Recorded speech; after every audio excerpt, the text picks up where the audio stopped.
Hey, welcome to Cosmic Matters. I'm Matt Washington, and thank you for taking the time to watch a This Matters video. The objective of the This Matters, woo, let me get the voice going first. So the objective of the This Matters video series is to give you a different perspective of the world that we live in. And by doing so, I hope to, entertain your brain a little bit, having it contemplate something that you may not think about on a normal day to day. So, my dream is to be a full-time creator of content for you. So if you'd like to support that dream and enjoy the videos that I put out and the podcast I put out, you can just like this video, leave a comment, leave a heart if you're on TikTok. And this is the beginning of the journey. This is episode 2. Episode 1, I didn't have a microphone. So give you a little behind the scenes here. I did have a microphone, but I forgot to turn it on because I'm a noob, and it was playing through my internal speakers. And my co-host sounded a lot better. We'll see if Muhammad joins us today. I sent him out the link. We'll see if he's up and he wants to join. But yeah, I was total newbie. And I had the microphone there and I had it plugged in, but I didn't have it. I didn't select it as the mic to be used. So this is, and then after that, I was like, oh, it's my mic stinks. So I went out and got a new mic. So maybe, talking about Cosmic Matters, maybe that was maybe that mistake and the wrong interpretation of the mistake is what forced me to get this mic, and which will make me and I love this thing, the arm. I can move forward, I can move back, I can change my colors. Ooh, maybe should we go with a blue? What should we do today, people? I don't. Oh yeah, let's do this. This kind of goes with the background, right? So behind me is, you can't see it on TikTok, sorry, and now I'm away from the mic. Oh, I moved mic. So this is the Eye of God Nebula, one of my favorite nebulas of all the nebulas, and it just is symbolic of the universe being God, quote unquote God, and the God in the sense of what we are, and we are that nebula. All the atoms in there are continuous with all the atoms in us, and we'll talk about that even more, and that concept even more as we go through this. So, but I was saying, hey, any interaction with the video would be great. Leave a comment. I respond to every single message on all of my, if you're watching this not live and you're just watching the post, we have I'm working on my ahs and my ums. I'm going to be working on that. So you can point it out. Maybe somebody can start a counter of how many times I do the or the ah or the and or the you knows. My you knows are very high. So I'm working on that as well. But I'm responding to every single message. I love responding to messages, even if they're negative messages, even if I don't like your haircut or your screen looks bad or your mic is stupid or whatever. There's another one. So point being is, leave a comment. I will respond. Sometimes I make whole video responses to the comments. I do that very often on my TikTok page. I like the positive ones, but I actually like the negative ones as well, because it gives me some more content and some things I can respond to and to write back to. Also, if you want additional videos, access to polls, you want to be a guest, you want to come on up. Like right now, since I'm new and young at this, I'll bring up anyone. So if you want to be on the show and you want to give some thoughts or just sit in on the show and you're on my Patreon, I'll be happy to do that at this point, just because of where we are at the beginning of this whole journey. So again, my birthday is coming up. It's September 13th, and I will be 49. So my goal by 50 is to be pretty good at this, stay consistent for an entire year, and then be able to, do this full time and just create a lot of content for you guys. So remember, nothing matters unless it matters to you, because you are the creator of your universe. And with that being said, let's dive into today's topic. So today's topic, what I'm going to be talking about, is the big and the small of things when we talk about the universe. And I was having a conversation last night with a friend of mine, Jeffrey Paul Bobrick. Ooh, I don't know. I guess should I say people's whole names? Sorry, Jeffrey, if I added your name. But I was talking to JPB, and he came. He's doing a fair, or the seafood festival, and he's selling his products. And then we were talking. We went out and we were having a discussion about the universe as usual, as what I'm talking about. And I was showing him a video about black holes, and I can't wait to do that video. By the way, I truly, as more and more science comes out, and I learn more and more. I was watching a Brian Cox video about black holes and all the information and what our universe actually is, and as they study more black holes, I am definitely of the opinion that our entire universe is a black hole of another universe. I thought that before. I remember when I first heard that concept, I thought that was pretty cool. I was like, that makes sense, right? Because just intrinsically, I was like, all right, we came from a big bang, which was a one point in time. No, it wasn't in time. It was a singular point, the singularity, and expanded rapidly into our universe, and it's still expanding.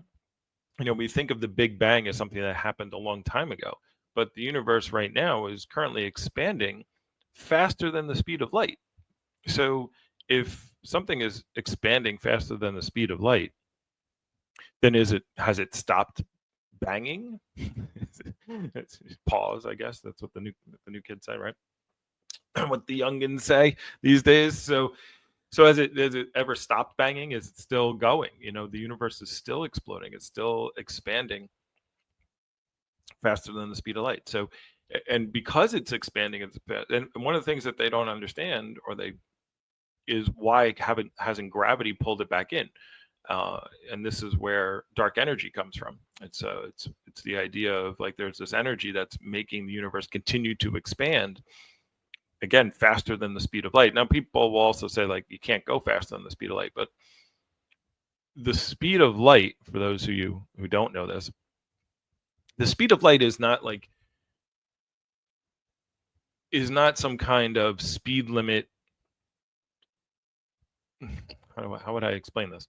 It's not the fact that that's how fast light goes, and somebody at some point said that's it, that's the fastest thing in the universe, so therefore you can't go faster than that. The speed of light travels at this speed because it fulfills the property of when you lose all mass. When all mass is gone, then you can accelerate. You can go. Here's the fastest you can go if you have no mass. And a proton, a photon, I should say, not a proton, a photon of light has no mass, so it's going as fast as it can, and that is the fastest something can go because you've shedded all your mass, right? Because you can't go negative mass. So the concept of the universe expanding faster than the speed of light is because the rules of the universe outside of the universe do not apply to things inside the universe, right? So there isn't, the expansion of the universe isn't like a speed type of thing. It's hard to conceptualize this, but that being said, before I go down that hole, I'm going to go down a whole rabbit hole with that. Just understand that. So there's energy being pumped. So they're saying, well, why hasn't gravity pulled all these things together? You have these super massive black holes. You have these giant stars throughout the universe. You have all these things in the universe. All this meant, why is it still expanding? Where's the energy coming from? And this is where they have come up, with the term dark energy. So that continues to push the universe apart. And at this rate, what would end up happening eventually, if you go through enough time, is at one point we thought that our galaxy was, well, one point we thought our planet was the only planet, right? And then we found other planets, so we called that. And then as we learned more about our solar system, we came up with the galaxy and all the stars and things that are in our galaxy. Excuse me. Drink some water here. So, and then we discovered that there are other galaxies, that's not a star. That's actually a bunch of stars. As our telescopes got better and as our understanding of the universe got better, we understood more galaxies. And then we realized actually how many galaxies there are. If you've ever seen, actually, I should probably see if I can pull it up. There's a video, maybe we'll watch it next week. Yeah, that should be good for next week. Because we're going to talk about this concept of size multiple times. Because it is something you really got to understand to have these discussions.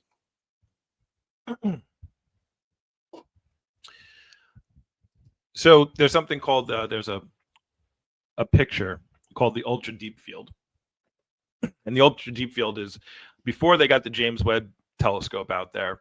The Hubble telescope was the best telescope that we had, and as far as the Hubble telescope, what they did is they said let's take a look at nothing, like what's in nothing. And so what they did is they thought it was gonna be a waste of time, by the way, when they did this, but they took the Hubble telescope and they pointed it at a section of the sky that was equivalent to you taking your thumb and holding it out like that, and if you put that up into the sky and looked at it, your thumbnail would be covering the patch of sky that they looked at, right? And it was black. There was nothing there. They said, let's just look at an empty part of space. And then what they did is they pointed the Hubble telescope at that patch of sky for 11 days. And they just let the receptors take in any light that they could find, because the longer they stared at it, the more light they could pick up on the telescope. And what they found was amazing. So take your time. Maybe next, let me write that down for next week. We'll look at the ultra deep field. Next week thoughts. Ultra deep field. So for those of you that don't know this stuff, and I mean, maybe if you're watching this type of content, you already know all these things, and I'm just telling you basic stuff. But if you're just hanging out because you want to learn something new, then here we go. So they looked at the ultra deep field, and what they found in this section of the sky, and it was just southwest of, or southeast, I guess, if you're southwest, if you're looking at the moon, it was just southwest of the moon. And what they found in this picture, it was called the most important picture ever taken by mankind. But what they found in this picture was not just stars, but they found galaxies. They found over 10,000 galaxies. I'm sure I'm going to pull it up because now we're talking about it, so now I got to pull it up. All right, ultra deep field. 10,000 galaxies in this space, in this patch of black sky that was uninteresting and nothing to look at. And that's what they ended up, seeing. And so it's pretty darn cool. Let me, I'm going to pull it up here for a second for those who want to see it. I'm getting messages from somebody. Hold on. Let me pull up my screen.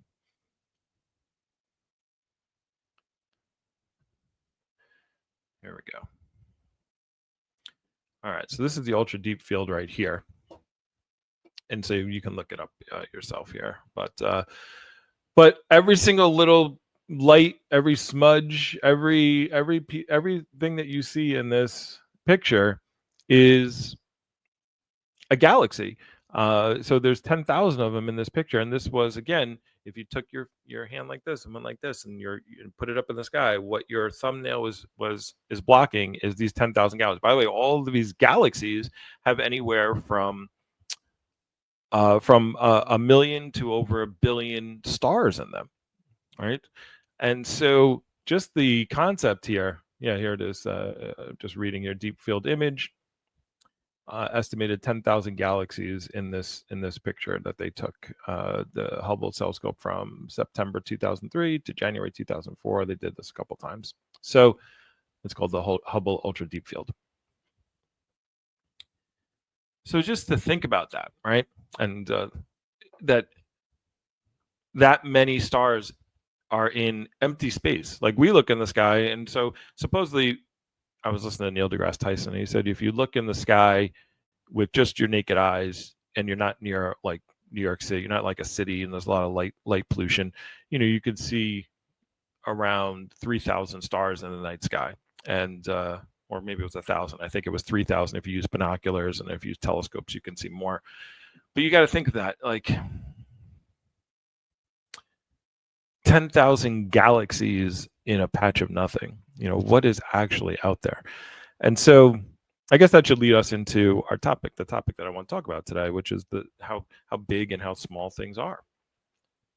And so I'm constantly talking. So what led me to this topic, I changed topics like 5 times in my thought process. By the way, we were also doing some Alan Watts at the end of the last 30 minutes or so. I have a video from Alan Watts we're going to dissect as well. But so I was having this conversation with JPB, and at dinner last night, and I was explaining some things. So I was saying some things, and I could see on his face, number one, like a little bit of confusion, but also doubt. Like when I was making these comments, he was kind of like, and it was, for me, what I have to remember is that I have watched hundreds of, I might have surpassed 1,000 hours of Alan Watts talks and YouTube videos about the cosmos and the whole religion of, it's not even a religion, I guess, the idea of Buddhism and Hinduism, and listen to just basically Alan Watts a lot.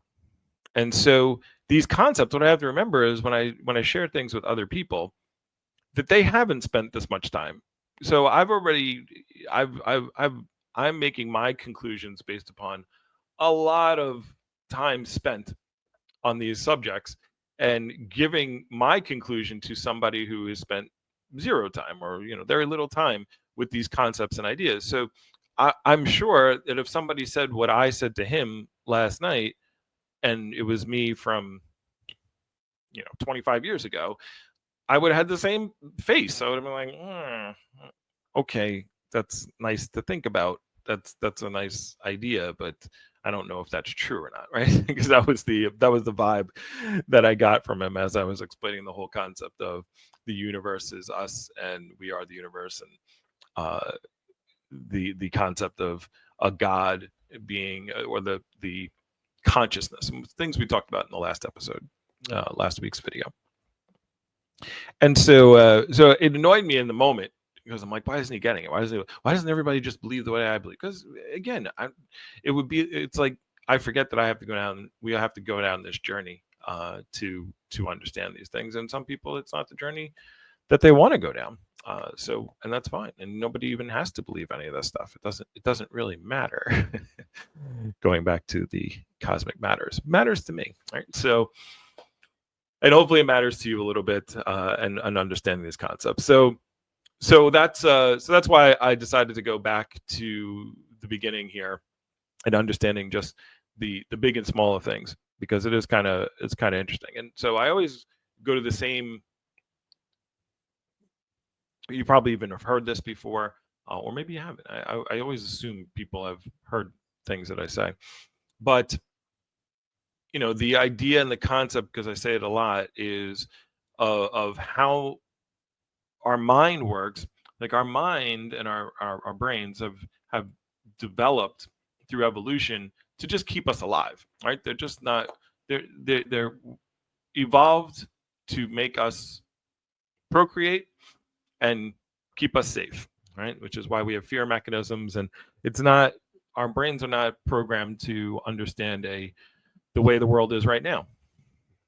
It takes evolution, takes millions of years, to pass have different changes take effect as far as the species go. And so, we're evolved to, need food and try to make ourselves safe. Humans are not very good at defending themselves. We don't have claws. We're not exceptionally fast. We're not exceptionally strong.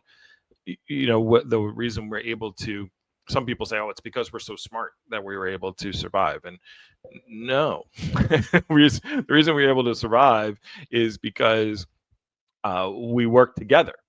We have the ability to work together and came into groups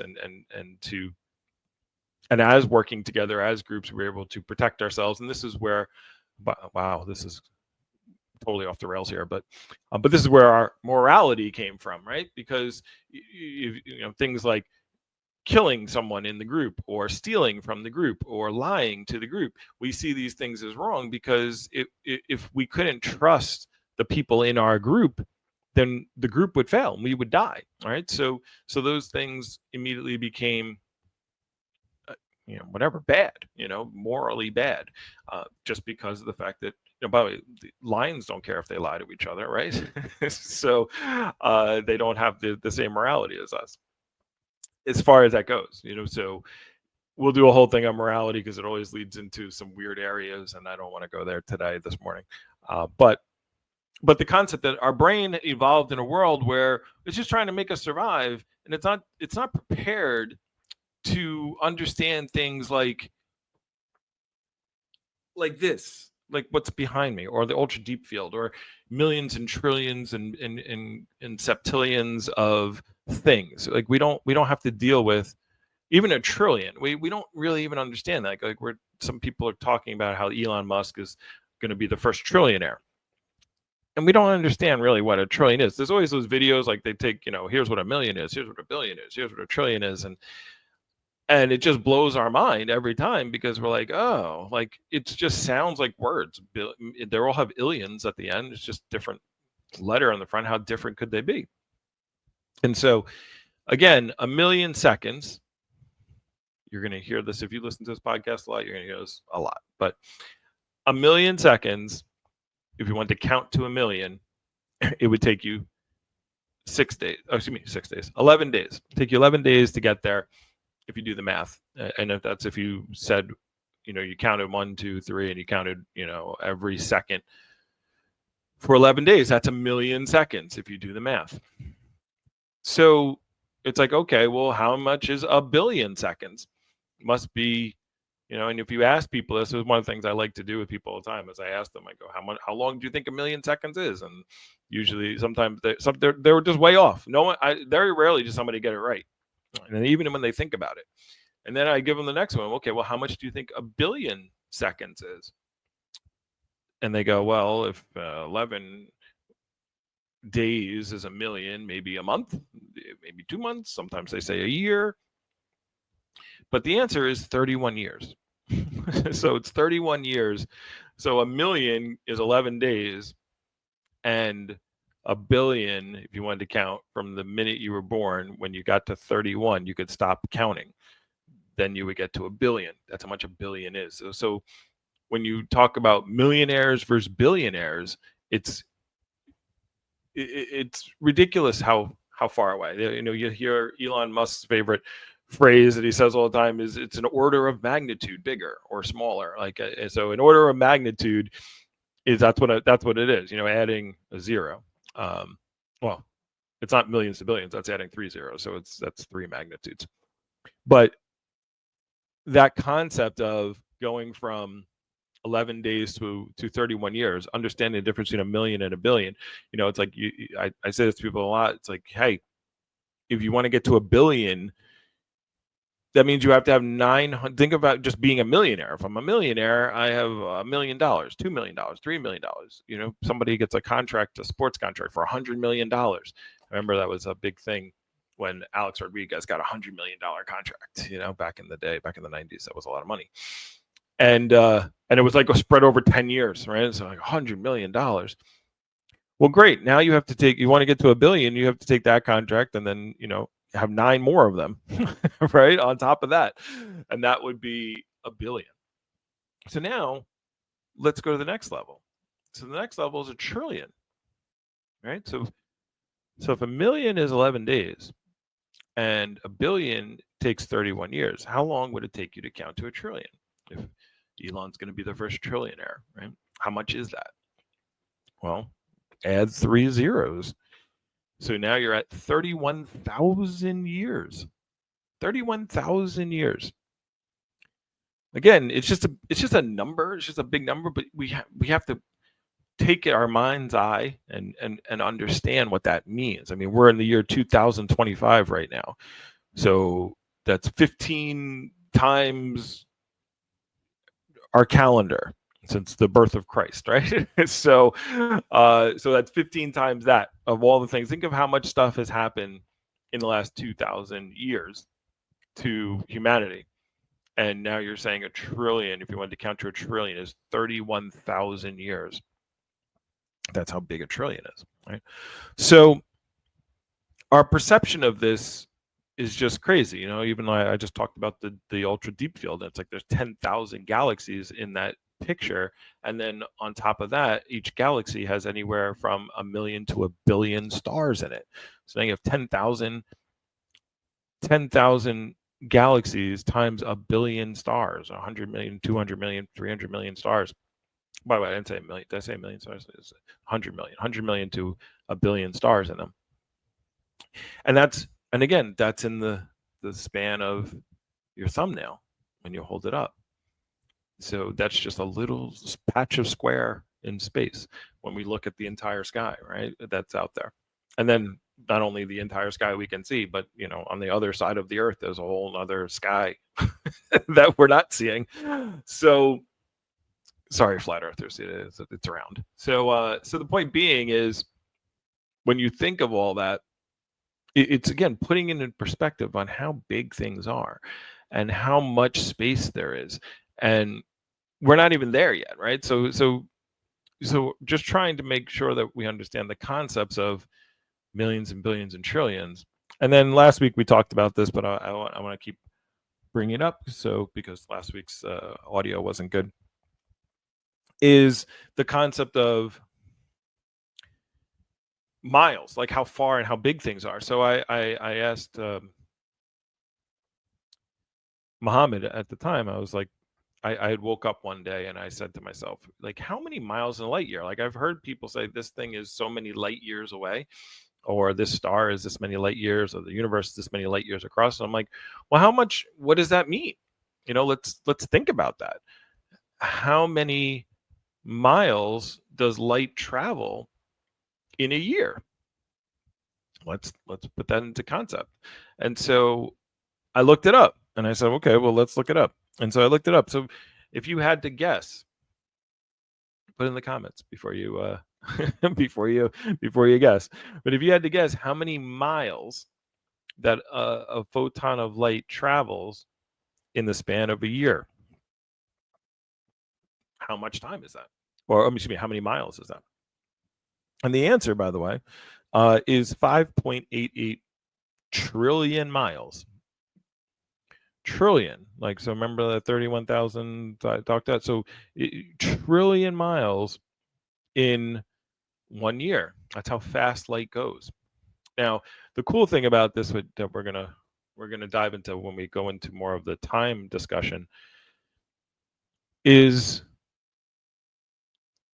that once you reach the speed of light, time stops. Right. So I had another discussion with a friend of mine, Jason, and we were talking about time and time in a black hole, and we're talking about, and I think it's kind of interesting. At the time of that discussion, it was really cool. What I pulled out of that is there's two instances where we know time stops, like time doesn't exist anymore. And actually, Brian Cox, I was listening to him, like I said, last night, and he talked about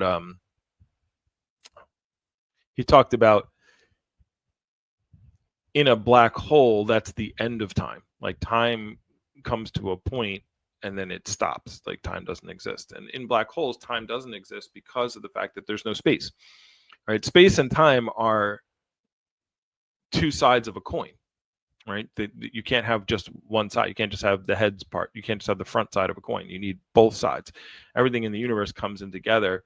You can't have life without death. You can't have front without back. You can't have, up without down, north without south, right? So these things exist. They come into existence and they're necessary for each other, right? I watched a whole Alan Watts thing about the yin yang, right? And what the yin yang represents is the light side of a mountain and the dark side of a mountain, which I didn't know.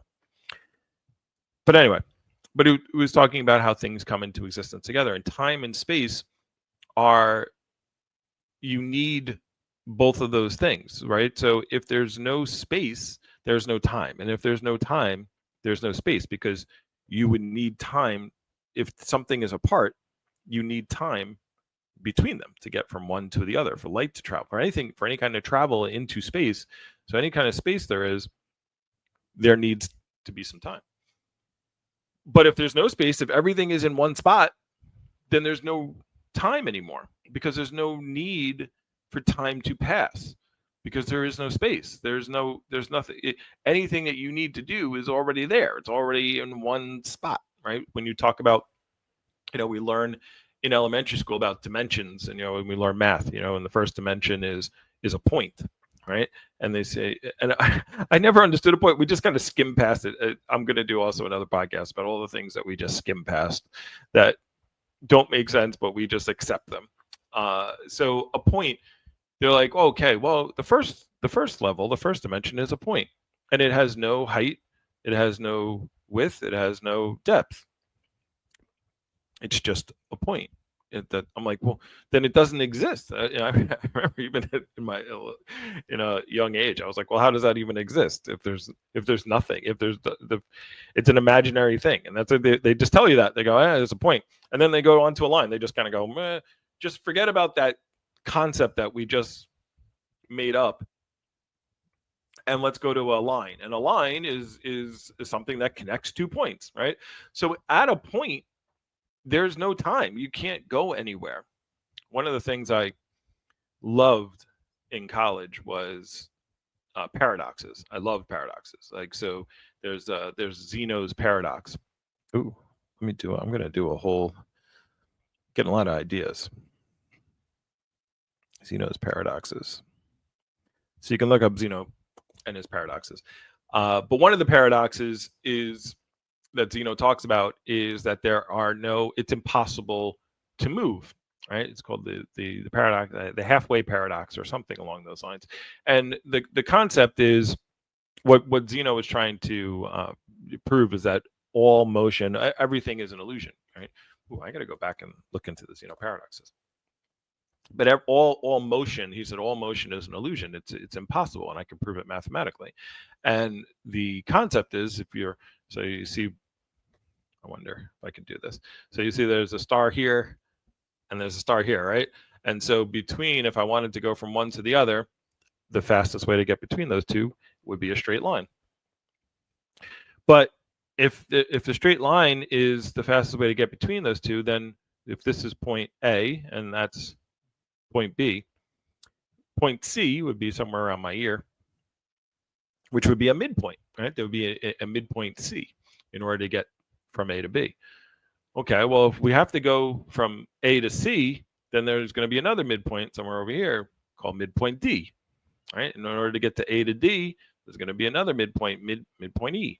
And the alphabet's not good enough, but the point you're getting it is there's going to be more and more midpoints. There's going to be a midpoint, a midpoint, a midpoint, and as small as you possibly can get, you're going to get to the point where it's impossible to move. It's impossible. How could you transverse an infinite number of midpoints to get anywhere?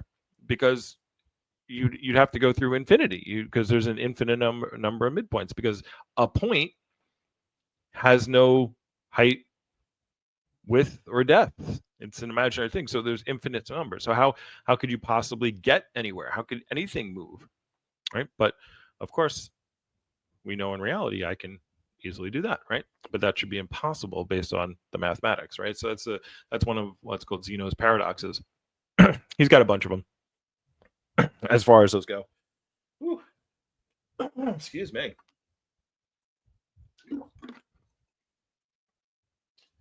So what I was getting at is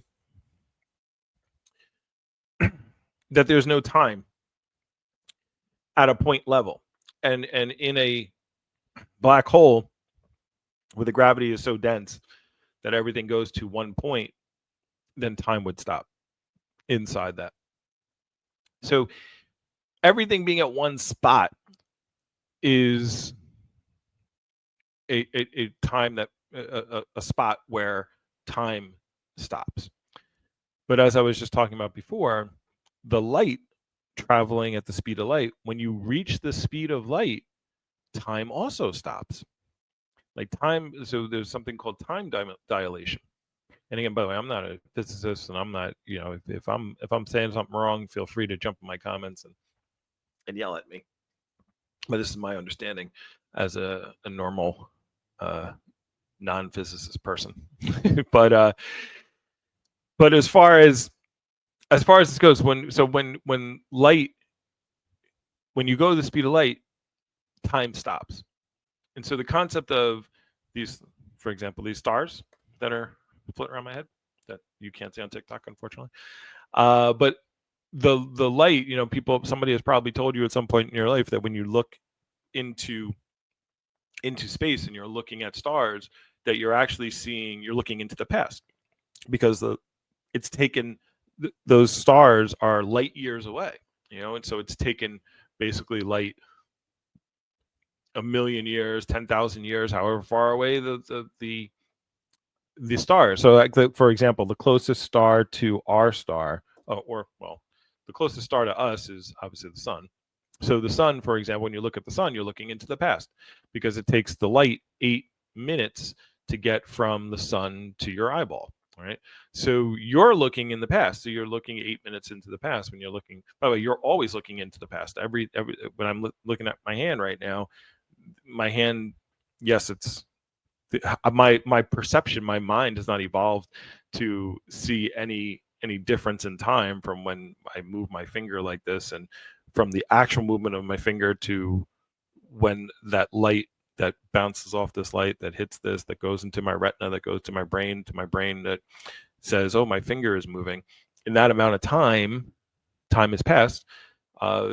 It's such a small amount of time that doesn't really affect me. I could, if I tried to poke myself, I can move, right? I can move out of the way in time, because it's such a small amount of time, right? Oh, yes, dry matter.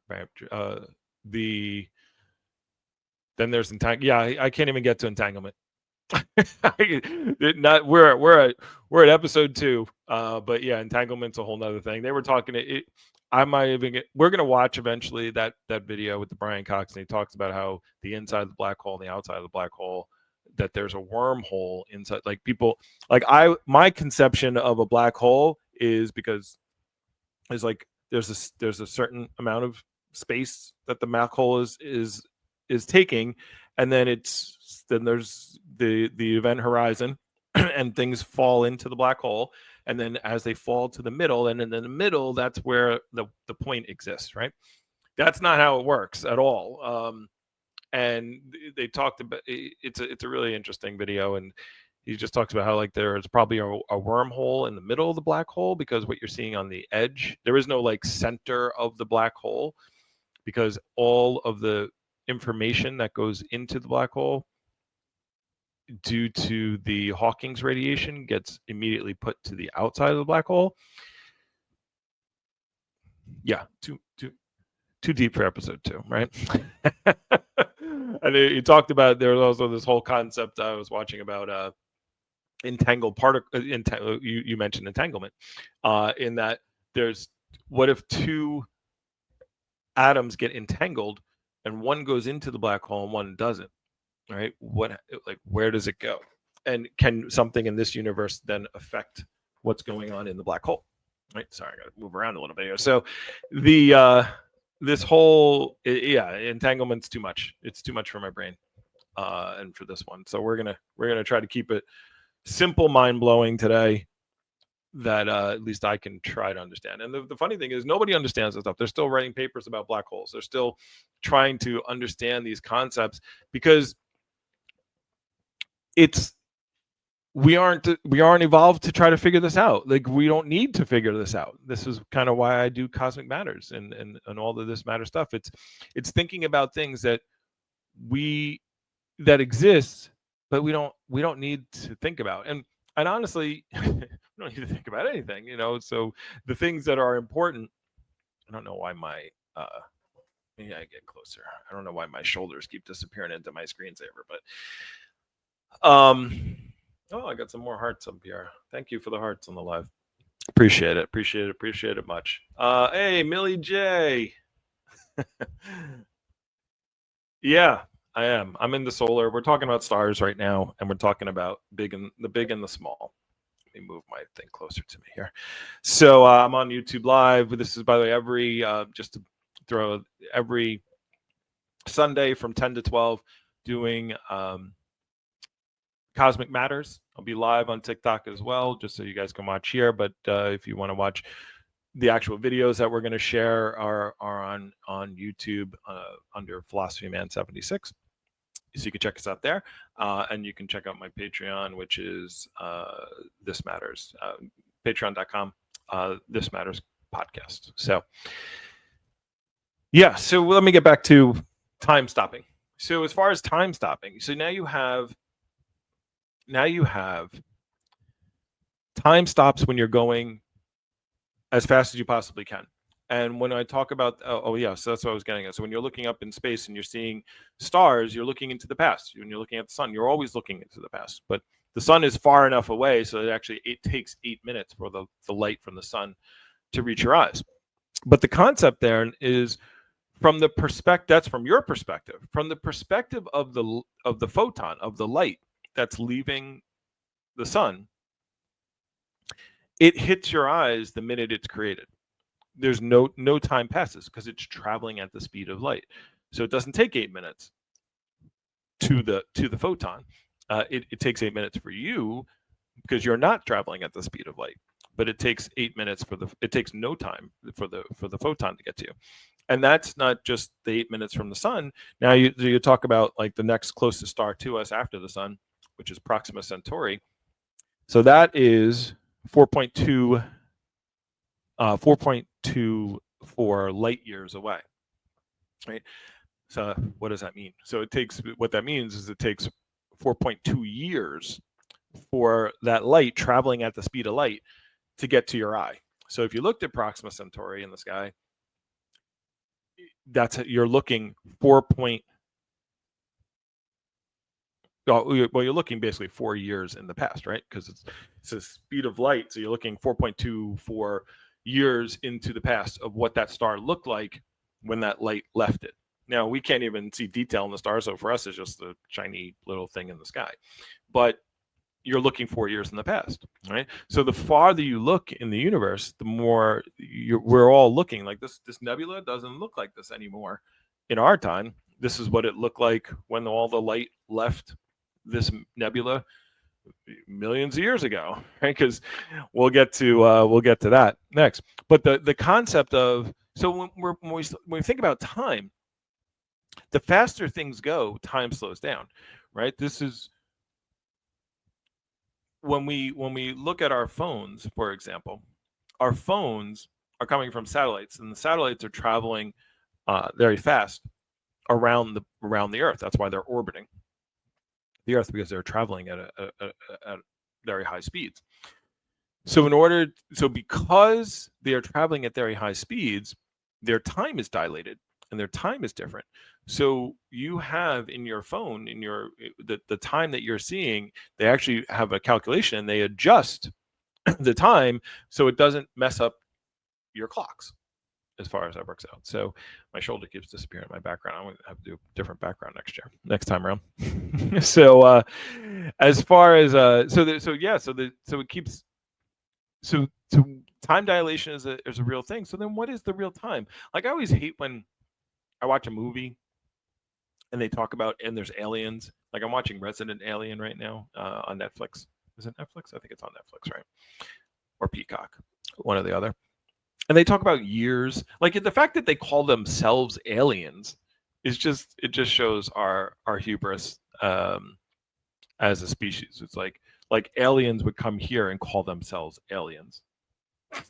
Right? It's like, no, they wouldn't. They'd just be beings, their own beings. They would see us as the aliens, but they call themselves aliens. Why would they do that? And the same thing is talking about light years. Like, a light year only means something to us. It wouldn't be something on Star Trek, because a year anywhere other than Earth is a different amount of time. Our year is 365 days. If you went to, I wonder what the let me see. How long is like if we lived on Mars? How long is a Mars year?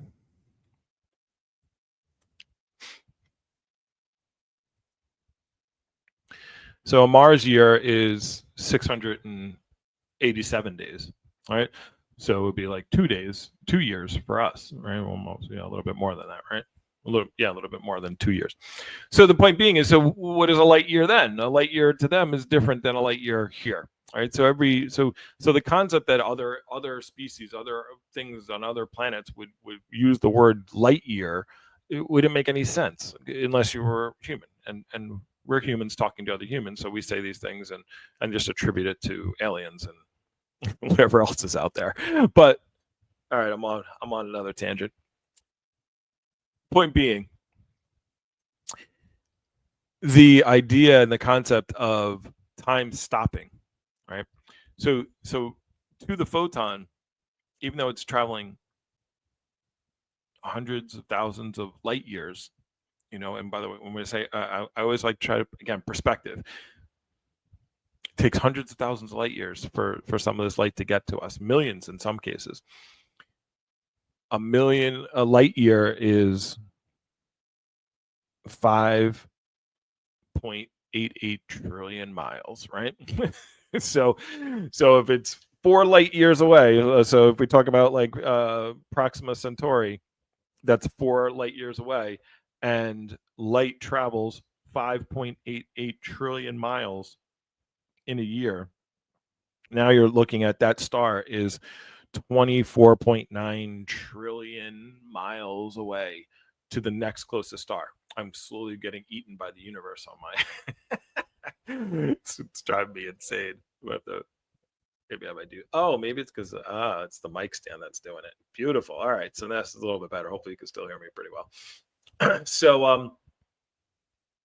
oh right, because it's the black of the mic stand that's throwing my camera off. It's good to learn things, right? So, as far as that is, so 24.9 trillion miles is what that light is traveling into the photon itself, because it's traveling at the speed of light. No time at all went past. Zero. If you were traveling at the speed of light, you could get to where you wanted to be instantly. Now you wouldn't be you because you have no mass anymore. But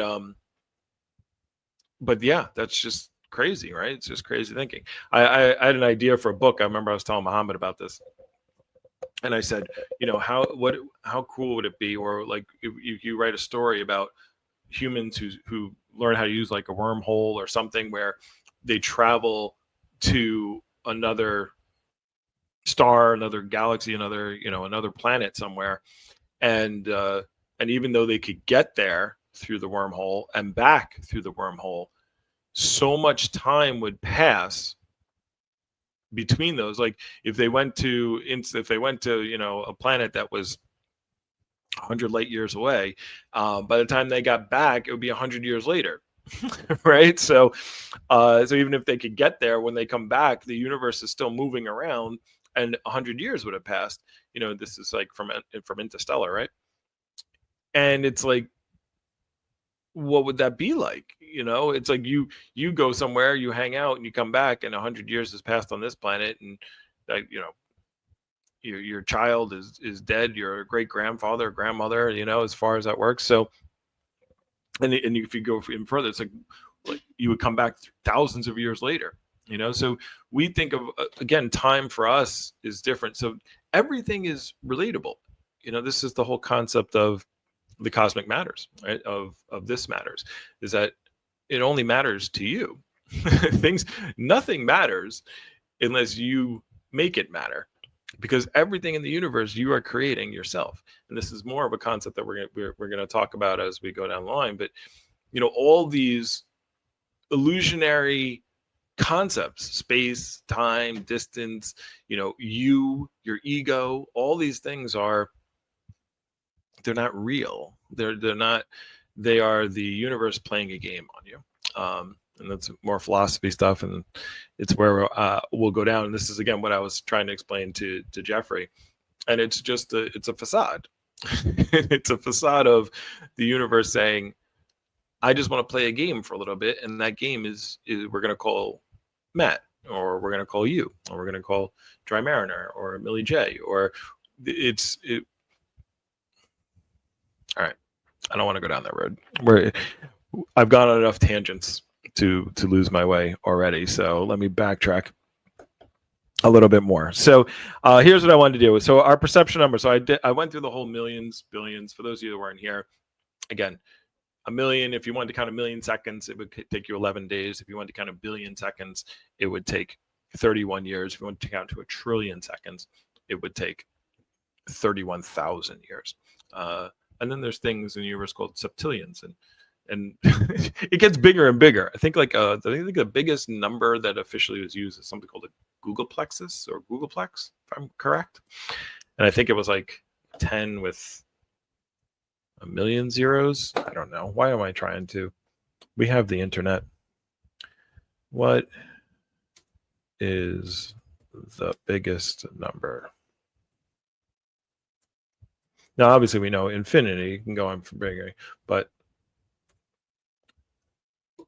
yeah. There isn't the biggest number, but for any number that you can name, you can always add one to it, and it gets bigger, right? So while we have many names for very large numbers, like a Google, which is GOOGOL, and a Googleplex, which is GOOGOPLEX,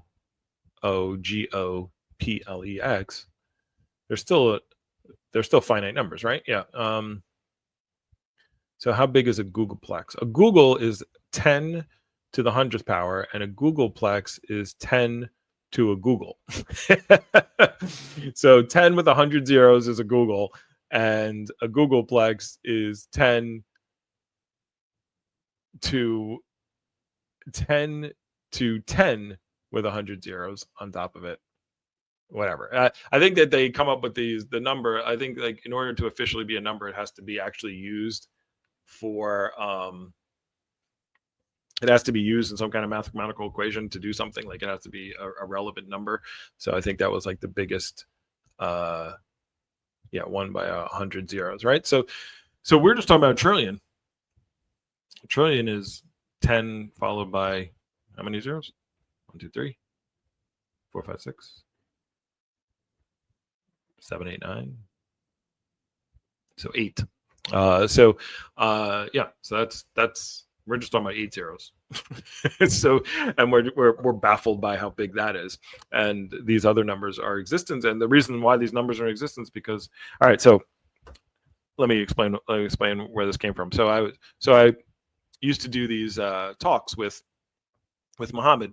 We would do them every day during COVID. We did a lot of talks, and at one point I said, there are more stars in the sky than there are grains of sand on planet Earth, right? And I said it because I heard somebody say that at some point, and I accepted it as truth. I didn't look into it. I just accepted it as truth. And so I called myself to the carpet during that podcast, and I was like, is that true? Like I've said this. He didn't call me to the carpet. I called myself to the carpet. I'm like, I wonder if this is actually true. I've said this before. I believe it, but I've never put any actual, thought into it. I must have heard somebody say it, and I believed it. So we looked it up, and I looked it up, and I looked it up again today. So grains of sand, and you can go to I'd use Grok, but you can go to Grok or ChatGPT and look this up. So, but the number of grains of sand on planet Earth is anywhere from 10 to the 20th power, which is a 10 with 20 zeros on the end of it, to 10 to the 21st power, which is again 10 with 21 zeros on it. So anyway, anywhere between there. And again, this is that's what I came up with. If they did the math, I didn't read the whole thing. They did the math to figure out, the volume of the Earth and how much sand there is, and grain size of grains of sand, and someone much smarter than me did the actual math. I'm taking the answers. I'm just the dumb jock who's gonna take the answers from the smart kid. All right, so so that's that. So now, expected number of stars in the universe, or countable, and again, how do they figure this out? They didn't count them. It would take more than 31,000 years to count them all. So stars in the universe, they find there's anywhere between 10 to the 22nd power up to 10 to the 24th power. So that means that there are anywhere from, so not only is there more stars in the universe than there are grains of sand on planet Earth, but there is anywhere from 100 to 10,000 times more stars in the universe than grains of sand on planet Earth. So next time you go to the beach, pick up some sand, right, and just let it fall through your hands, right, and then look at what's left on your hand, and then each one of those is equal to 10,000 universes.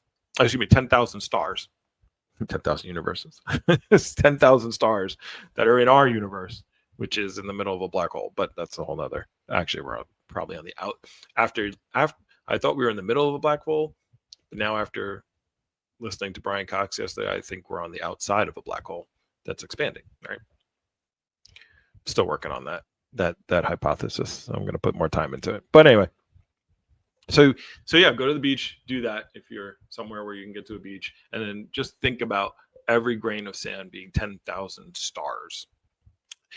It's crazy, right? So that's how much is out here and what's going on. We're just little, and when I forget which video I was watching, but it was about the astronauts, and they talked about turning around and looking at Earth. And one of the astronauts saying, I wish I could just take every politician and bring them out here and just to look at the Earth from the moon or from space. And it talks about, I don't know this, I'm just rehashing words, but he said it puts so much perspective on how small we are, and how important it is that we get along. We don't destroy this place, because it's what we have. So I sell solar panels, and I talk to people all the time about, the environment. And I hate to say we're ruining the environment, because we're not ruining the environment. The environment's going to be here. The Earth is going to be here. It's been here a long time before us, and it'll be here a long time after us. And so it's not the environment. It's our environment. It's the environment we need to survive. So it's like we should do these things to protect us. Not like we don't need Earth Day. Earth is fine. Earth will be just great. If, as George Carlin has this famous speech that he does, he's like, if the Earth, we talk about, we think some plastic bags and some styrofoam cups are going to bother this blue-green ball that's been floating around the sun for, almost 4 billion years. It's been here for 4 billion years. We've been here for maybe 100,000, maybe 200,000 years. And we think we're going to somehow destroy this whole thing. Now, because we say the Earth will be destroyed, because, again, we put everything in terms of us, right? We're important. The Earth won't be destroyed. We will be destroyed. We will go away. Global warming doesn't mean anything there. The Earth could care less. It could care less about ice ages. It could care less about, storms and tropical storms and blah blah blah. There's a planet out there, Venus, that if we went there, we would die before we even hit the ground. Because it's got a runaway greenhouse effect. It doesn't. By the way, Venus isn't because that would be a horrible environment for us. Venus is just fine. We go, it's a deadly planet, but only deadly to us. So this is the whole thing about concepts of aliens coming from other planets. It's like, why would we think aliens, any kind of alien life? Now, of course, we have to define what life means, right? We don't have a clear definition of that. We don't have a clear definition of anything, to tell you the truth, but that's a whole nother show. But the concept of that aliens would evolve and look with eyes like us, and two bipedal things, and they'd be the same size of us. I did a video on TikTok, and I talked about the size of things.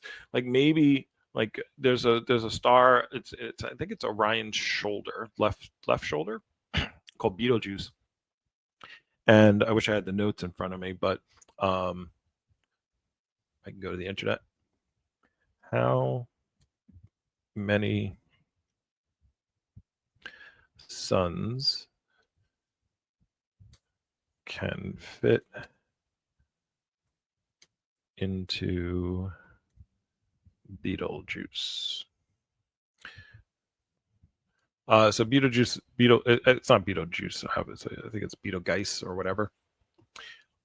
So that's one of the largest stars out there. All right. So again, talking about size of things, and I haven't got to the small yet. I'm going to get there before the end of the video, but I do have to 11:30. I got to make sure we watch the Alan Watts part, because it's I got a quick 4-minute Alan Watts video that I definitely want to share with you guys today. But so think of our sun, all right,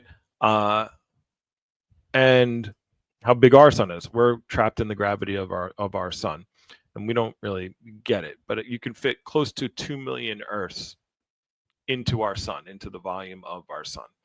So that's how big the sun is, right? So the sun is huge. So when I think of it, it's like when I hear people, I saw this thing where it's like, I think it was South Carolina, where they wanted to put a solar, like a solar plant, and they were like, it's going to drain the sun.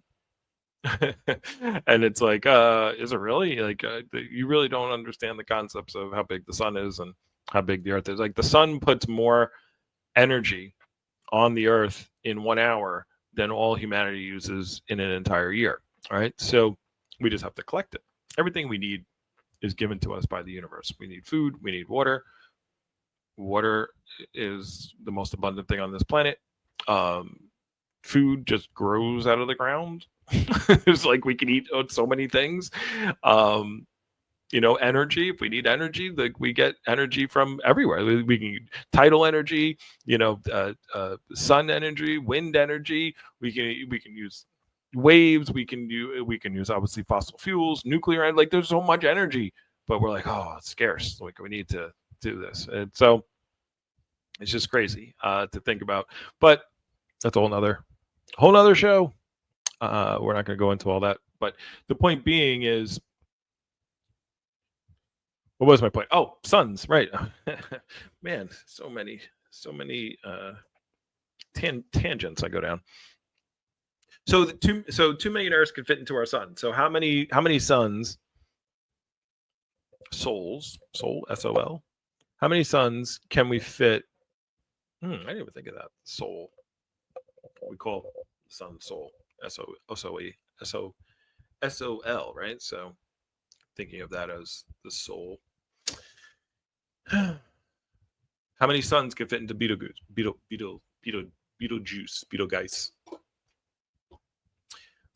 And the answer, if you haven't looked it up already, is 1.2 billion suns. 1.2 billion of our sun that can fit 2 million Earths in it. 1.2 billion of those suns can fit into Betelgeuse. That's how big that star is, right? So that's just, again, these are the concepts that you say the numbers, it doesn't really fit, but you think about it for a little bit and you're like, wow, like this is the universe we live in.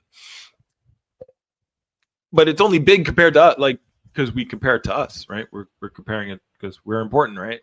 We're what matters. So anyway, there was a reason for me going into that, right? Trying to remember. Grains of sand, stars in the universe. That's one star in the universe. There was something I was going with that. Anyway, so now we're talking about how many stars there are. We're talking about the big and the small of things. So let's go the other direction. So the universe, I thought hopefully by this point, you're like, wow, it's really big.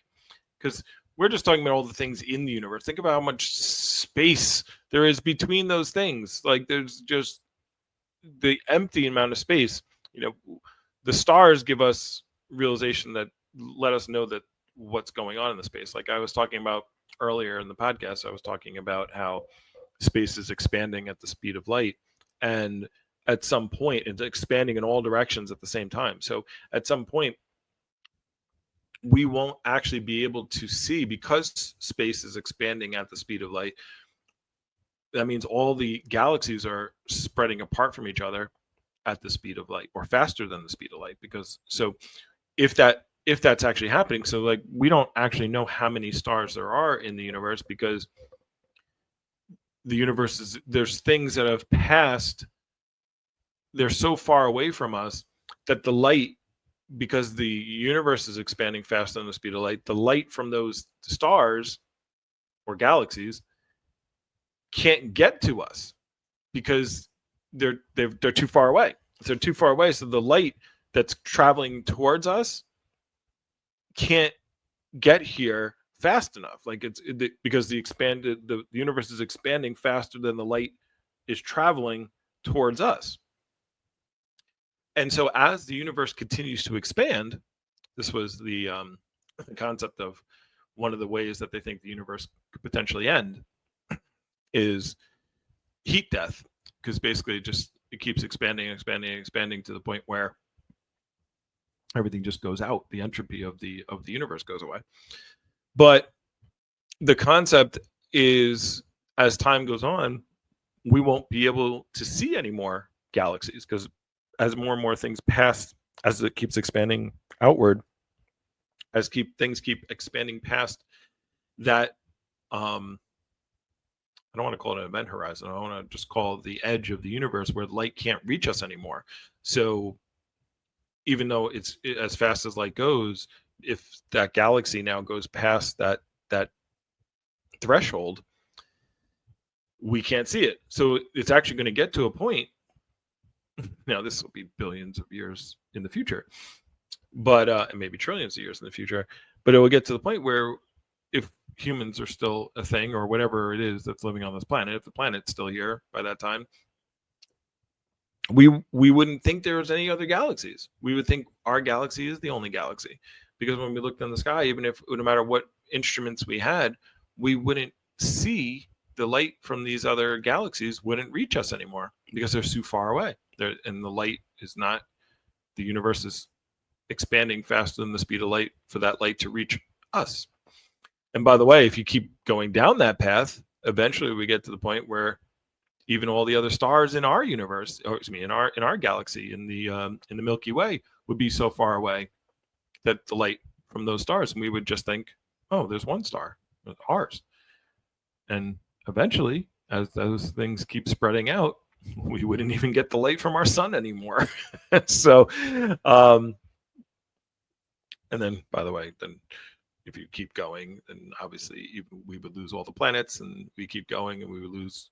We wouldn't be able to see down the street. We wouldn't and we would get actually expanded apart, all the molecules in our body.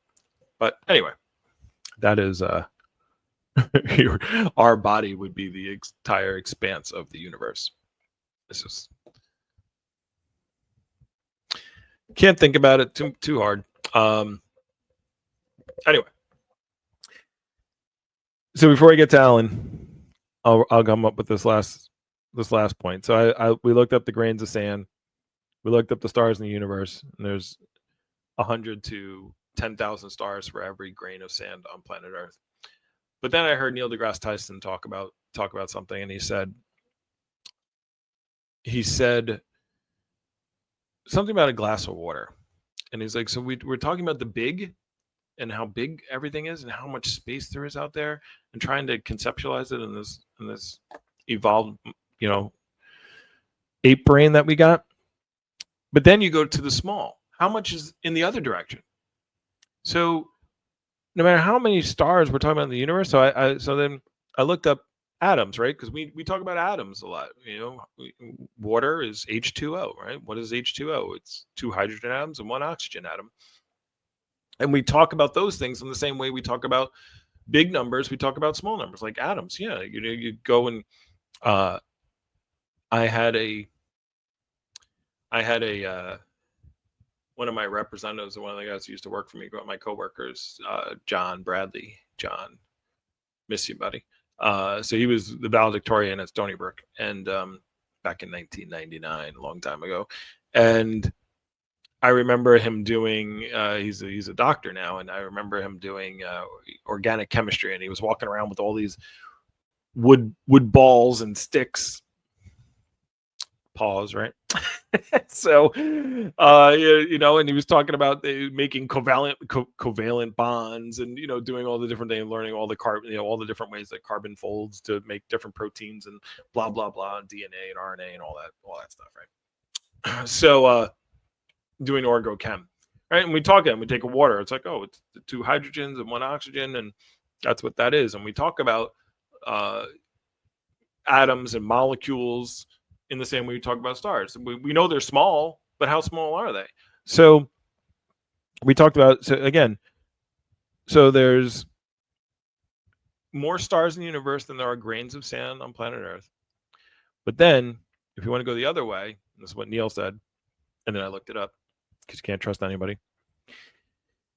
There are more atoms in a glass of water, regular glass, than there are stars in the universe. So this isn't a glass, but if I poured this into a glass, more atoms, each H's and O's in this thing of water than all the stars, all these things we talked about as far as like the ultra deep field and 10,000 galaxies, each with 100 million to 1 billion stars in it, and all these things we've been talking about. And there's more atoms in a glass of water. So talking about going small, just a 1 glass of water. And so, by the way, there's 8.36 times 10 to the 25th power is the estimate for a number of atoms in a glass of water. So not only is there more atoms in a glass of water, but there are anywhere between 80 to 800 times more atoms in a glass of water than there are stars in the universe. So how many atoms are in the universe, right? So so when we're talking about big and small, I just remember, I'm pretty sure it was Men in Black 1. Almost positive it was Men in Black 1, where it is Men in Black 1. So like in the end credits, they have like the alien, like they have like the whole, if you haven't watched Men in Black 1, spoilers, but you've had 20 something years to watch Men in Black. But Orion, the name of the cat, it's on Orion's belt. The universe is on, I think it was the galaxy. I don't know if it's galaxy or the universe. Pretty sure it was the galaxy. It was on Orion's belt, right?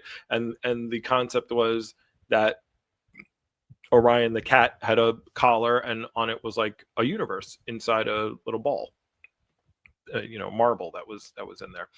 And that marble, at the end of Men in Black, they do this animation where these aliens are just picking up these like they zoom out from Earth to the Milky Way to our galaxy to our universe, and then they show like it's all really in a marble, and there's these aliens that are just playing with the marbles, right? So the concept is what's big and what's small. What does that even mean?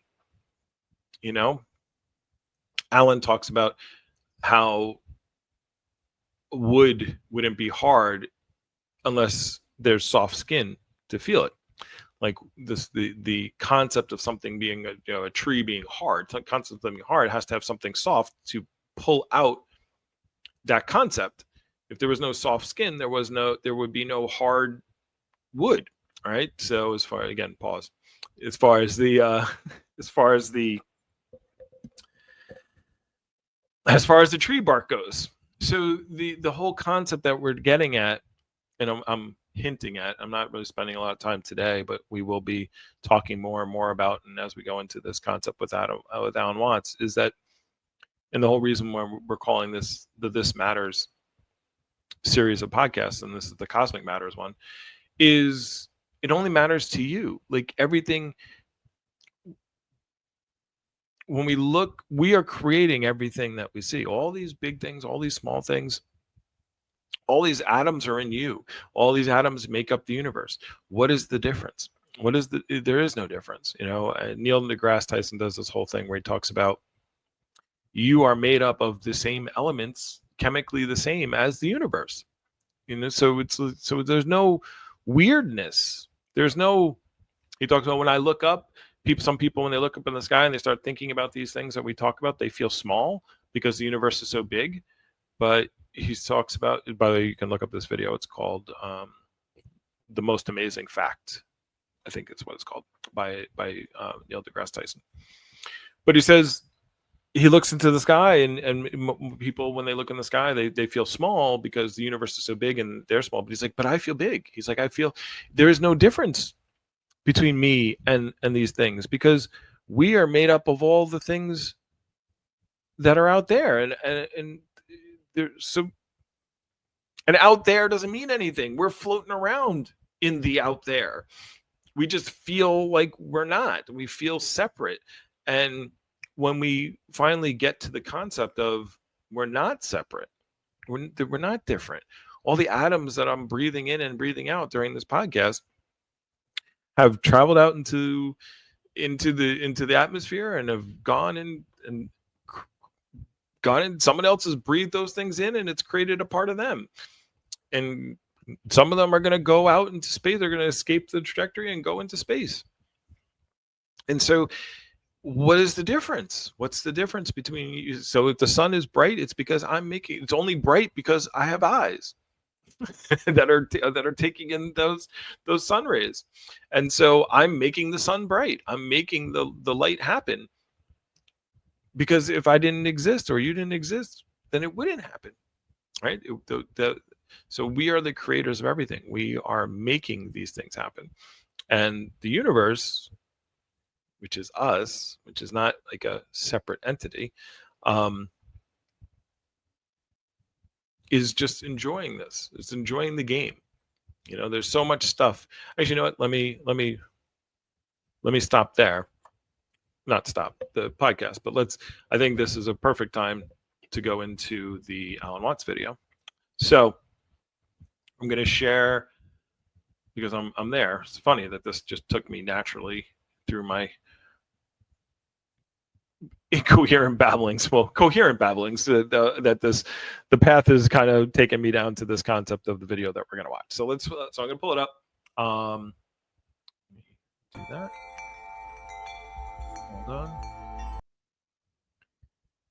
That is the wrong thing. Add this. Let me remove that from the stage. There we go. Let me bring this guy up. All right. So, and I'll share this video. Let me bring myself down here. I'm going to pause it a couple times as we go through. Yeah. I like this one better. Okay. So this is a 4-minute video, but it's going to take longer because I'm going to pause it a couple times. So let me turn the volume up and let's go. Alan Watts. You see, the problem is this. We identify in our experience a differentiation between what we do and what happens to us. We have a certain number of actions that we define as voluntary, and we feel in control of those. And then over against that, there is all those things that are involuntary. But the dividing line between these two is very arbitrary. Because, for example, when you move your hand, you feel that you decide whether to open it or to close it. But then ask yourself, how do you decide? When you decide to open your hand, do you first decide to decide? You don't, do you? You just decide, and how do you do that? And if you don't know how you do it, is it voluntary or involuntary? Let's consider breathing. You can feel that you breathe deliberately. You can control your breath. But when you don't think about it, it goes on. Is it voluntary? Quick thought about that. So let's start off with, by the way, who just took a deep breath. I know it's almost impossible to hear that and then not yourself go, all right, so I did it. I made it happen. But I've been breathing this entire podcast and not thinking about it at all. But I want to just talk about that concept that he just said. How do you decide?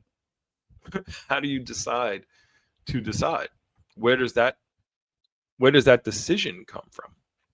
And he's going to talk about this more in a second. But the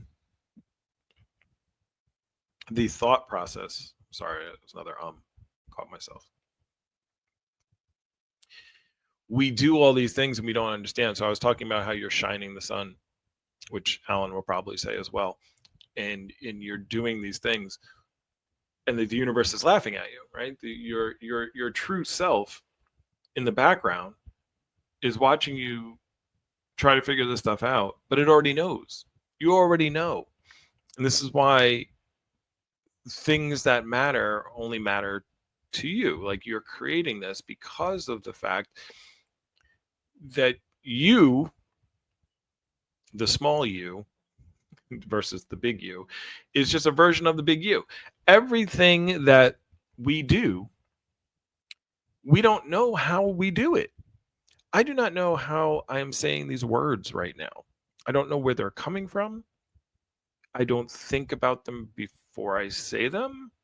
I'm trying to do that right now. Like, I'm trying to think about what I'm going to say before I say it, and I can't do it. I just talk. I don't know how I'm forming my mouth to move around to make these words. I know, like, I'm blinking. I don't know how I'm doing that. I don't know how to do anything. It's just knowledge that I have without any training on how to do it. And so this is just proof that the universe knows how to do everything. The universe is already it's moving you around, and you are knowledgeable. So if I can move my hand, then I can make the sun shine, right? But we see this as a voluntary thing because I'm doing it, even though I don't know how I'm doing it. And we see the sun shining, and we go, well, I can't turn it on and off by just thinking about it voluntarily, so therefore I'm not doing it. But I also can't stop or start my heart, right? So we would say I'm making my heart beat, right? I'm personally doing it, but I can't stop it. I don't want to stop it, obviously, but I don't know how I'm doing that. So is that voluntary or involuntary? Am I doing that or am I not doing that? All right, so if I'm making my heart beat, how come I'm not shining the sun? Why is one thing different than the other? Anyway. Hey, what's up, Anthony? So let's go back. So I just wanted to put these concepts and ideas into your mind, and we'll go back to some Alan. Or involuntary. And so we come to have a very arbitrary definition of self. That much of my activity which I feel I do. And that then doesn't include breathing most of the time. It doesn't include the heartbeats. It doesn't include the activity of the glands. It doesn't include digestion. It doesn't include how you shape your bones, circulate your blood. Do you or do you not do these things? Now, if you get with yourself and you find out that you are all of yourself, a very strange thing happens. You find that your body knows that you are one with the universe. In other words, that the so-called involuntary circulation of your blood is one continuous process with the stars shining. If you find out that it's you who circulates your blood, you will at the same moment find out that you are shining the sun. Because your physical organism is one continuous process with everything else that's going on. Just as the waves are continuous with the ocean, your body. So I want to talk about that. So I again, these are concepts that if you've never been introduced to them before, they don't make sense. It sounds ridiculous, right? It's like, wait a second, I'm circulating my blood, so I'm shining the stars. What does that mean? How does that work? Sorry. The idea is, what is the difference, right? Here's behind me. There's the Eye of God Nebula. Doesn't that look like your eye? Right? And this is not some woo-woo thing. This is not like some like everything that's going on in your body right now. You would say you're doing it. I'm breathing. I'm pumping my blood. I'm digesting food. We say these things, but we aren't. We're saying I'm doing it. But what is the difference between you're doing it inside your body as opposed to you doing it outside your body? You're not controlling it either way, like voluntarily controlling it. So now you're saying, well, it's inside my body. Okay, well, where does your body end and where does the rest of the universe begin, right? Because the minute you stop breathing, you will die, right? What you consider your body will stop functioning, right? So you're breathing in and out constantly, like you and if you stop doing that, if you stop interacting with the universe, back in the day when they used to tar and feather people, right, they would die immediately. Why? Because the gas exchange from your skin to the outside world would stop, right, and you would die. All your pores would fill up and you die. So if you're constantly exchanging, if you think of your body as, so this is going to be a whole nother Alan Watts video, but whatever. Not everyone will be at the same podcast, right? So Alan has a whole nother video where he talks about a river, and he's like, if you have a river and you go out and you look and you see a whirlpool one day, and you see like it's a whirlpool, right? So the water's coming down, it's hitting some rocks or whatever, making a whirlpool. And if you look at that whirlpool, you would say that's a whirlpool. You don't say it's the river. If you focus in on the whirlpool, you say, oh, look, there's a whirlpool going on, because we have a word for that as if it's a thing. And so is that really a thing? Is it a person, place, or being? No, it's what the river is doing at that particular place. It's actually a verb. The river is whirlpooling. There isn't a whirlpool. What all the whirlpool is what the river is doing. The water's going in, it's going in a circle, and it's going out. So isn't that what the energy is doing of the universe is doing to you? Isn't it going in, and maybe it's firing your cells, it's giving you energy, whatever, and then you're pooping it out, you're breathing it out, I sneezed and coughed a couple times, and so waste is coming out. So what are you to the universe then? You are just the river, the universe, peopling, personing. It's just a form. It's a form that the universe is taking, but we want to see ourselves as something separate. We want to say, I am me, I'm doing something, and I'm separate from the universe. I'm looking at the universe. That star is not me, but there's no separation. It's a game. It's an illusion, right? And we'll talk about why the universe is playing that game. It's a whole other podcast. But understand, and again, it's not a concept that you have to believe in at all. It's just something we're entertaining your brain with a new thought, right? we just want you to chew this up a little bit in your head. So the concept of the whirlpool is, again, water's going in, it's doing something, and every day, if you walked outside every day and you looked at that whirlpool, you would say it's the same whirlpool. You would go, oh, look, the whirlpool's still there, right? It's the same one I saw yesterday, the same one I saw an hour ago. Yeah, I go out every hour, I look, and it's the same whirlpool. And this is what we see in us, right? But you know that things have changed, right? So as the river runs to the whirlpool, it's going to erode the rocks a little bit. It's going to change, how big it is, how small it is. It's never the exact same whirlpool, because it's kind of in the same spot and it looks about the same as it used to. You say it's the same whirlpool. This is what we do with humans. We go, oh, Matt looks the same as, but if you looked at me if you looked at a picture of me from 25 years ago, it doesn't look like me at all. I look very different. Now, it does look like me in some ways, but it's as similar to me that you can say that you go, oh, look, it looks like the same kind of person, but I'm completely different. All my cells have changed. Everything has changed. The universe has gone through me and changed, pause again, right? I like that whole pause thing, right? So, but the universe, I've changed multiple times. So what is it? So am I a noun or a verb then? Right? What is it about me that makes me me? And why do we consider ourselves separate or something separate from the universe? So again, your circulatory system, what he's saying here is when you try to think about what you are, it's an arbitrary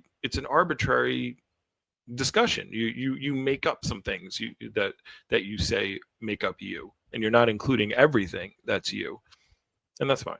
That's what we do. So anyway, all right, let's go back to the video. Is continuous with the total energy system of the cosmos, and it's all you. Only you're playing the game that you're only this bit of it. But as I tried to explain, there are in physical reality no such things as separate events. Doesn't it really astonish you that you are this fantastically complex thing? And that you're doing all of this and you never had any education in how to do it? You never learned, but you're this miracle? Well, the point is that from a strictly physical, scientific standpoint, this organism is a continuous energy with everything else that's going on. And if I am my foot, I am the sun.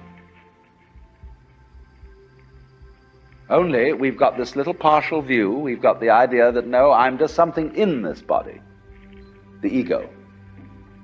That's a joke. The ego is nothing other than the focus of conscious attention. It's like a radar on a ship. The radar on a ship is a troubleshooter. Is there anything in the way? And conscious attention is a designed function of the brain to scan the environment, like a radar does, and note for any trouble-making changes. But if you identify yourself with your troubleshooter, then naturally you define yourself as being in a perpetual state of anxiety. And the moment we cease to identify with the ego and become aware that we are the whole organism, you realize as the first thing how harmonious it all is. Because your organism is a miracle of harmony. All this thing functioning together. Even those corpuscles and creatures that are fighting each other in the bloodstream and eating each other up. If they weren't doing that, you wouldn't be healthy. So what is discord at one level of your being is harmony at a higher level. And you begin to realize that, and you begin to be aware too that the discords of your life and the discords of people's life, which are a fight at one level, at a higher level of the universe, are healthy and harmonious. All right, so I want to talk about that concept for a second here. As far as I thought that was really awesome. So the concept that, when you look at your blood, if you, I had another video what I did with Muhammad, and we talked about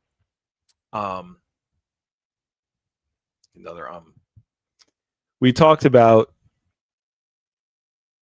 the percentage of your body. Actually, let's look it up right now.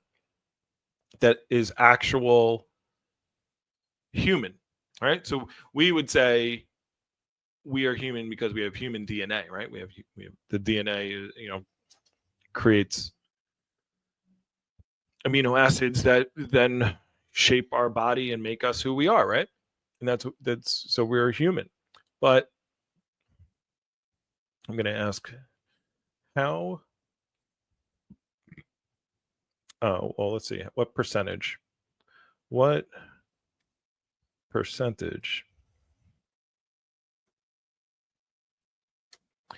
of our cells have human DNA? The answer is, well, before I give you the answer, what do you think? What percentage of the cells of your body have actual human DNA in it? Right? Because you're you, right? You're the you're you. All right, let me remove this really quickly. I'm going to give you the answer. Here it comes. So the answer is approximately 43%. 43% of your body's cells are human cells. The remaining 57% are microbial cells, such as bacteria, that live in your body, and your human DNA is found in your human cells, including junk DNA, blah, blah, blah, right? So 43% of you is you, what you would consider your DNA. 57% is bacteria and other stuff, right? So what do you mean when you say you? What do you mean?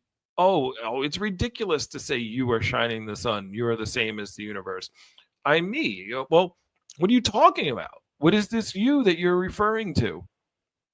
You who doesn't know how to move your hand, you who doesn't know how to beat your heart, you who sometimes who breathes and doesn't know what they're doing, and then sometimes they breathe. If you actually had to control your breath, if you actually had to voluntarily like breathe all day long and you just had to think about it, like you would be it would take up your whole day. You would forget it. You probably die. All right. You start coughing and everything because it's a pain in the ass to try to breathe without to consciously think about breathing. So all these things are going on, and this concept of you is just a made up concept. It's a farce. It's the universe laughing at you. It's the universe laughing at itself. And one of the things where we'll talk about, actually, I have a video already. It's the only video that's posted on my page from the Cosmic Matters, is about Alan Watts talking about the dream. And if you had the power to dream what you wanted to dream. And so the concept is that the universe can do whatever it wants. And since it's going to be around for infinity, it makes all these small things, all these big things, all this scale we've been talking about this entire couple hours here is made by the universe. And then it makes you, and you are the universe, forgetting that you're the universe. Because if you're going to be around forever, that's kind of boring. If you know you have the power to always win, like why? And we match the universe. Everything that we do matches what happens in the universe. the eye, right? If you look at so we get excited about the things that the universe gets excited about. Like, look at this picture here. Let me pull this up. We talked about this picture last episode with the Great Attractor and Virgo. Well, what does this look like? Doesn't this look like your nervous system? Doesn't this look like, if I took these words out of here and just said this was your nervous system, you would probably be like, yeah, that's fine. If I said this was your circulatory system, doesn't this look exactly like you? So why are you separate? Why are you different? Why do you see yourself as small and the universe is big, as opposed to you are the universe, you are big? I actually just made a video about this with Socrates. Socrates is talking to one of his pupils, and he says, why do you think when you look in the sky, what do most people think that about the sun? And the pupil says, well, it's obvious, the sun goes around the earth. And he says, well, why do you think that's obvious? He's like, well, you can see it. There it goes. It rises in the east and it sets in the west, and it's obviously going around, and then it's dark at night, so it's on the other side of the earth, the round earth, flat earthers. And so obviously it's going around the earth. And Socrates says, well, what would it look like if the sun was stationary and the earth was just spinning? It will look like exactly like it does, right? But we see ourselves as the important part, so therefore the sun's going around us. That's why it looks to us. Doesn't look like, because we don't feel like we're spinning. But the concept is we relate everything back to us. So why are we against saying that everything is us? I don't know. It's just some thoughts here. So let's finish up this Alan Watts part. And Anthony, I saw you wrestle on comments, but I didn't get to read it all. Magnetic pulse or something. Yeah. Okay. And you suddenly realize that everything that you are... Hold on. Oh, he's back. There he is. I'm going to go back a little bit, and then we'll wrap this up without me interrupting anymore. Level of the universe are healthy and harmonious. And you suddenly realize that everything that you are and do is at that level as magnificent and as free of any blemish as the patterns in waves, the markings in marble, the way a cat moves,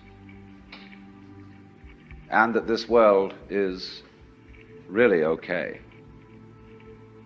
and can't be anything else, because otherwise it couldn't exist. So then, if you awaken from this illusion, you can feel yourself not as a stranger in the world, not as something here on probation, not as something that has arrived here by fluke, but you can begin to feel your own existence as absolutely fundamental. What you are basically, deep, deep down, far, far in, is simply the fabric and structure of existence itself. So in this idea then, everybody is fundamentally the ultimate reality, not God in a politically kingly sense, but God in the sense of being the self, the deep down basic whatever there is. And you're all that, only you're pretending you're not.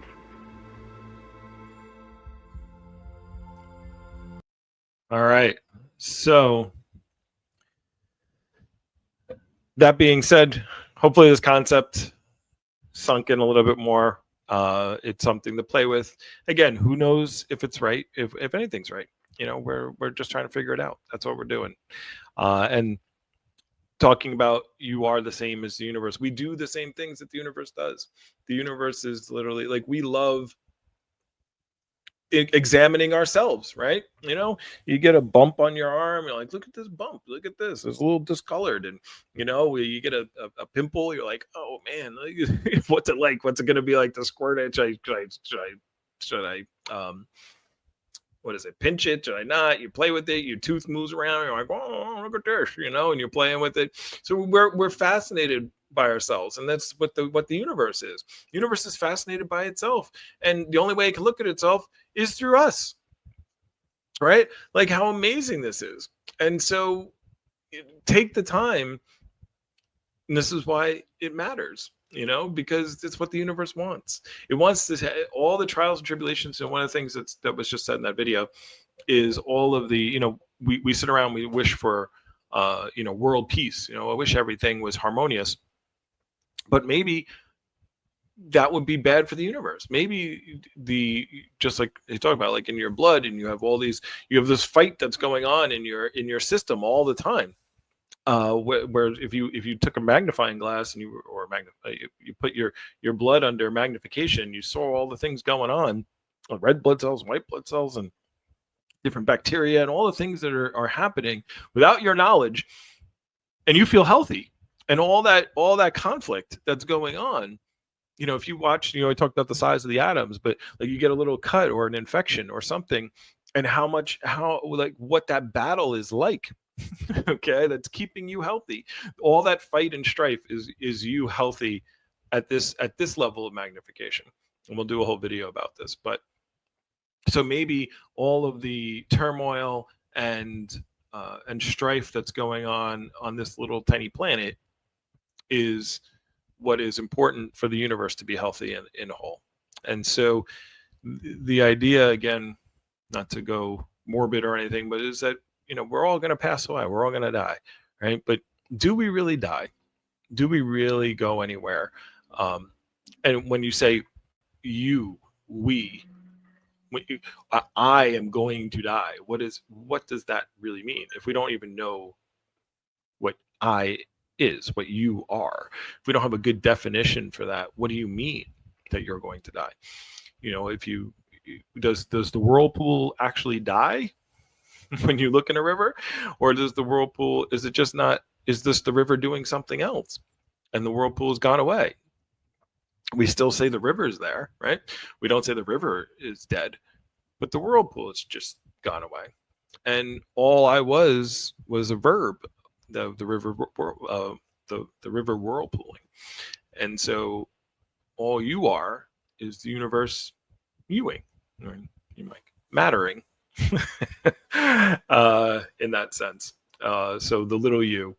And so it's, to me, the concept of dying, and we'll talk about that in another episode here, is the fear of that is, and the death of whatever I'm calling me is just fake. It's just another event. It's like an event of me tripping, or it's an event of me eating some food and enjoying it.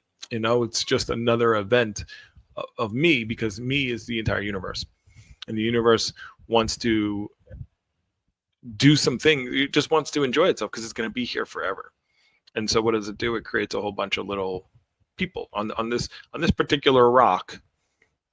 It created some organisms that can examine itself, and it started examining the cosmos and the insides and the little things about it, and and it's just fun because it's going to be here forever anyway. So what I consider Matthew Washington might not exist forever, but I exist forever, just as you will, because we're the same. Anyway, we're gonna wrap it up for Cosmic Matters. We're gonna go into this a lot more. Again, just to promote again, feel free, please like, comment, share. If you have, I respond to every single comment. If you want to support the channel, any of those types of things would be helpful. You can check out our Patreon, or at patreon.com, This Matters Podcast. And this is just one of the This Matters videos that I'll be doing. We have Cosmic Matters, which is what we do today. We do every Sunday, 10 o'clock. I will be doing Future Matters, which I'll be talking about Tesla, the tech world, the future world.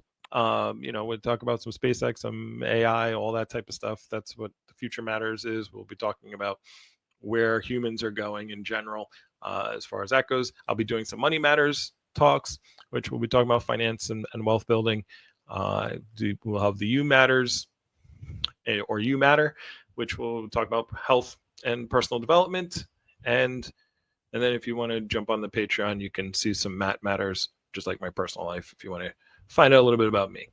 So, but if you spend 1 minute or the entire hour here, 2 hours, an hour and a half, whatever we are. Anyway, I hope you all enjoy a glorious Sunday, the rest of your day, if you're not watching this on actual Sunday. And we'll be back here Sunday at 10 o'clock. The more things will be coming. We got merch coming. I got a friend of mine working on some logos and some interesting stuff. And I'm just going to be consistent, continue to put this out there, and hopefully I can entertain you guys and enjoy doing what I love most, which is talking to people about concepts that matter. All right. On that note, I will see everyone next week, and watch out for more videos coming this week on the YouTube channel and on the TikTok. See you soon.